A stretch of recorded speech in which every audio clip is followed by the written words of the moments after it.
আমার সকল বন্ধুদের নমস্কার জানিয়ে আবার নিয়ে এলাম একটা আমি নতুন রেসিপি। আজ দেখাবো আমি পানি ফলের পায়েস কিভাবে আমি তৈরি করি। অনেকেই অনেক রকমভাবেই তৈরি করে, আমি কিভাবে তৈরি করি আমি আজকে সেটাই দেখাবো। 500 পানি ফল আছে এখানে, ওটা ছাড়িয়ে পরিষ্কারভাবে ধুয়ে তারপর রেখেছি। আর এই 500 গ্রাম পানি ফল দিয়ে আমি কি লাগবে পায়েস বানাতে সেটা একটু বলে নিই। এখানে দুধ রেখেছি 500, আর এখানে খেজুর গুড় দিয়ে আর নারকেল দিয়ে আমি একটা বানিয়েছিলাম, সেটা কিছুটা রেখেছি পায়েসে দেওয়ার জন্য।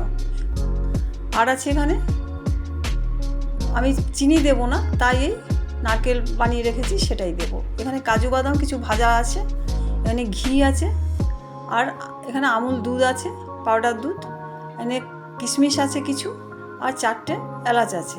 এলাচের দানাগুলো পরে আমি গুঁড়ো করে তারপর পায়েসের মধ্যে দেব। আর এই যে গ্রেটারটা আছে, এই সাইডটা মোটা একটু, তাই এই সাইড দিয়ে আমি গ্রেট করব না। এই বাঁ সাইডের দিকটা একটু পাতলা সরু সরু হবে, তাই এই সাইড দিয়ে আমি পানি ফলটাকে গ্রেট করে নেব।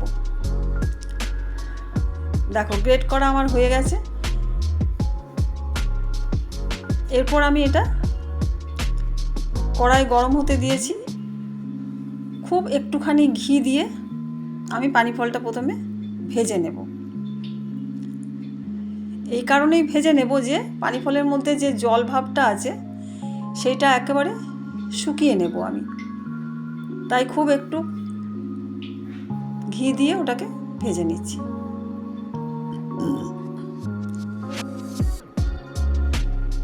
কড়াইয়ে ঘি দেওয়ার জন্য কড়াইয়েও কিন্তু ওইটা পানি ফলটা কিন্তু ধরে যাবে না। এবার পানি ফলটা দিয়ে খুব কম আঁচে এটাকে ভেজে নেব।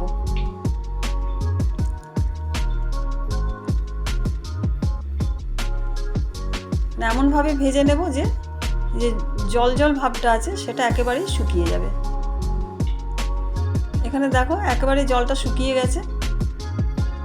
এরপর আমি যে লিকুইড দুধ রেখেছি সেটা একটু করে দিয়ে আমি পানি ফলটা সেদ্ধ করব।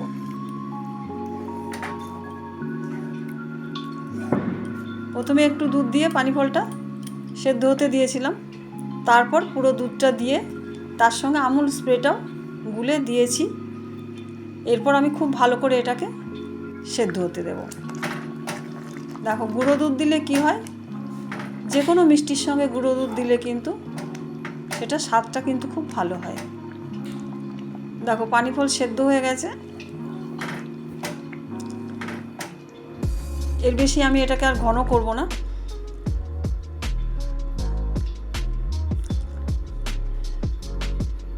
দেখো অনেকটাই ঘন হয়ে এসছে। এরপর আমি নারকেল আর গুড় দিয়ে যেটা বানিয়ে রেখেছিলাম সেটা হাত দিয়ে ভেঙে আমি ভালোভাবে পায়েসটার সঙ্গে মিশিয়ে নেব। কারণ আমি চিনি দিয়ে করছি না, এখানে আমি গুড় দিয়ে করছি। আর এই নারকেলটা খেজুর গুড় দিয়ে বানানো আছে, তাই খেজুর গুড়ের যে একটা মিষ্টি গন্ধ সেটাও কিন্তু পায়েসের মধ্যে আসে। এরপর আমি কাজুগুলো একটু ভেঙে রেখেছিলাম, কাজু কিশমিশগুলো দিয়ে দিলাম, আর এলাচের দানাগুলো একটু গুঁড়ো করে রেখেছিলাম সেটাও দিয়ে খুব ভালোভাবে পুরো একসঙ্গে পুরোটা মিশিয়ে নিলাম। তারপর আমি গ্যাস বন্ধ করে দিলাম, কারণ এর বেশি আমি আর ঘন করব না। দেখো ঠান্ডা হওয়ার পর কিন্তু পায়েস আরও বেশি ঘন হয়ে গেছে। আমি গরম কড়াইটা থেকে তুলে অন্য জায়গায় তুলে নিচ্ছি, কারণ গরম কড়াইয়ের মধ্যে রেখে দিলে এটা কিন্তু আরও বেশি টাইট হয়ে যাবে। পায়েস খুব একটা টাইট হয়ে গেলে খেতেও ভালো লাগে না। তাই দেখো পানি ফলের পায়েস কত তাড়াতাড়ি হয়ে গেল বা কত সহজেই হয়ে গেল। আর এটা করতে কিন্তু খুব একটা বেশি জিনিস লাগে তাও লাগে না।